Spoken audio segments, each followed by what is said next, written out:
I'll never do that again. Hey everybody, my name is Daniel Lewis. I am content creator at iAMDANIEL.ca, and today I got another video for you. 5 things to avoid in business if you're looking to build a successful business. I've done some homework for you, and I want to share these 5 things with you. All I ask is that you slap up that like button, subscribe to the channel, and turn on your notifications to make sure you never miss a video when I post it. Without any further ado, let's get started on the 5 things to avoid in business, and that magic starts right now.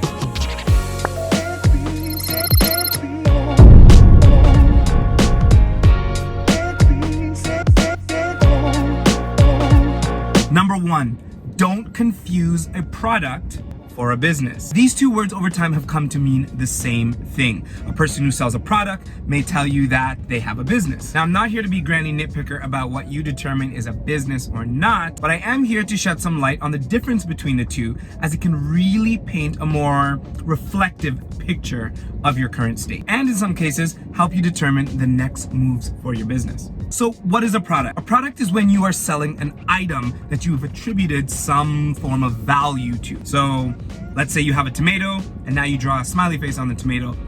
You call that a product. You've added some value to the tomato because it's a tomato with smiley faces. A business, on the other hand, is an overall framework that's put in place to help navigate the selling of a product or a service. It's probably what that sounded like. In other words, a product is an item, a business is a framework. So let's take a look at an example. Let's say I decided to bake cupcakes and sell them. I don't have a business, I sell a product. To make this into a business, I'll need to implement some of the other critical elements such as systems, HR, legal, ownership structure of the business, customer service practices, policies, etc.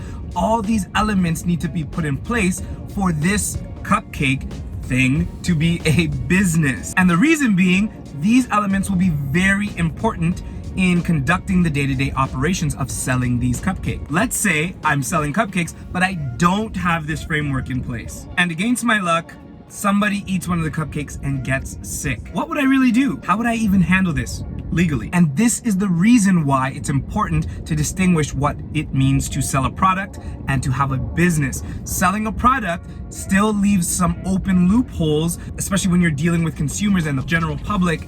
There's some legal loopholes that are often left open when you're just selling something. Whereas when you have a business framework put in place, you would have addressed all of this in your policies, and you would have documentation that you can turn to if something was to go south. So these are just some of the reasons why it's important to know where you currently stand. Do you just sell a product, or do you have a business? Maybe you have a product that has a lot of business potential. So now it's time to build that framework so you can scale that business and grow it into new heights. And at the same time, mitigate those risks and challenges that come with selling to the public. Number 2, don't take your employees or your team for granted. The power trip is real, okay? Sometimes being the boss can get to your head, and as you're growing your business, you start to take for granted the very people that make you a boss. Employees are the engine of any company, and failure to see them that way will result innately in sinking that business. Unhappy employees in the workplace can lead to reduced productivity, and that could eventually lead to lower quality of goods and services, and that could eventually lead to unhappy customers, which will eventually lead to dramatic decrease in your bottom line. Really quick point here. If you are at the top, it is not a good idea to treat your employees like they're at the bottom. Bang! Number 3, don't sell it because you like it only. You ever heard of the term, don't marry your ideas? Well, that statement is for these people who identify with this item on the list. Selling something because you like it only. Now, don't get me wrong. Being passionate about the product that you sell, or even being a consumer, is a good thing. But I'm referring to the people who are only selling something for that reason, and that reason alone. Before you press ignite and launch your business, you want to make sure that you've done your due diligence in finding out if there's even a market for your item or service. You might love chocolate and ketchup covered avocados. What? But that doesn't mean that anybody else does or will. Ew. What does your market research tell you about what you're planning to sell? Is there a small dying niche, in that market space that can use some innovative and creative ideas for a product like this? Is the market oversaturated and resistant to wild ideas? Is it a small market? Is it a big market? Is it a new market? Are you starting from scratch? What's the value or the size of the market in dollars? These questions are very important to answer when you're starting a business. Failure to find out this information might just leave you with a bunch of chocolate and ketchup covered avocados and no customers there to buy them. It's really disgusting. Or is it? Number 4, don't neglect the numbers, Ned. Nancy? Nigel?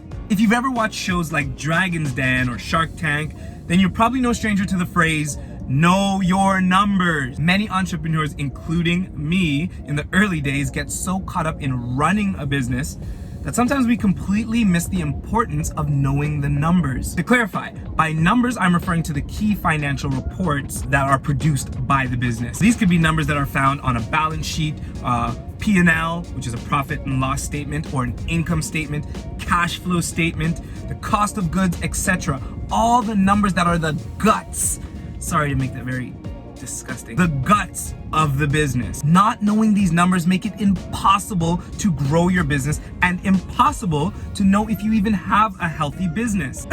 Here's the tricky part. You can serve a lot of customers, pay a lot of staff, introduce a ton of new products, and even open up new locations. But if your numbers don't add up to all these activities, you can pretty much set a countdown timer to alert you when that business tanks, because it is going to tank sooner or later. And why? The numbers don't lie. The numbers don't lie. The numbers don't lie. The numbers don't lie. You sell a cupcake for $3 and you say it only cost you $1 to make.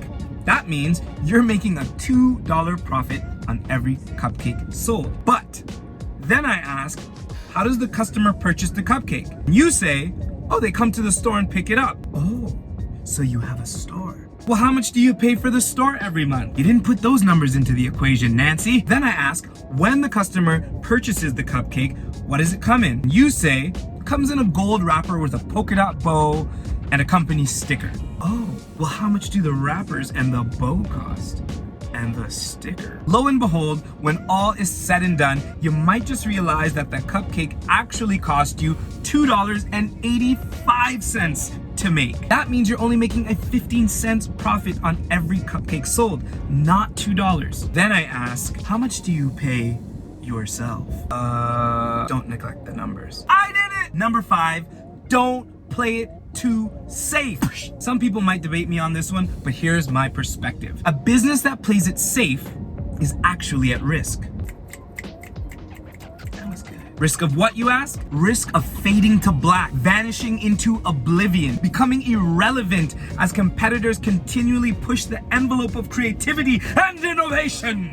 I should be a scriptwriter. Don't play it safe. Don't be complacent. Don't settle for mediocrity. Try new things. Do like Miss Frizzle says, make mistakes, get messy. Out of these messy mistakes and crazy ideas come some of the most game-changing companies that you and I have ever witnessed. So don't be afraid to take risks. Try a new recipe, blend a new tea, stitch a new garment, do cool things. Don't lose the spark for your baby. It's yours. Reinvent it, reimagine it, do the unexpected, add some mystery and some magic, and see what amazing things will happen, but don't play it safe. The moment you signed up to be an entrepreneur and start your own business, you already assumed all risk, and your job as an entrepreneur was to mitigate those risks, to make the best calculated plans to ensure your success. Anything else is just a gamble. You want to put your best foot forward, get creative and try new ideas. This is you putting your best foot forward. Yes, these are ways for you to stand out, carve a new market, bring in new sales, and this is why it's not cool to play it safe. You've got to try new things, especially with all the brilliant minds that are out there today. The competition is only getting hotter. So please, don't play it safe. Excuse me, I had to burp. And that's it. Thank you for watching this video. If you found any value or you like chocolate and ketchup covered avocados, then pound that like button, subscribe to the channel, and turn on your notifications so you never miss when I post a video. Like I always say, life, business, entrepreneurship is just a beautiful journey. When you're unsuccessful, learn from it. When you are successful, celebrate that! that. And always remember, be adventurous, build honest. I love you guys, and I'll see you in the next video. Peace.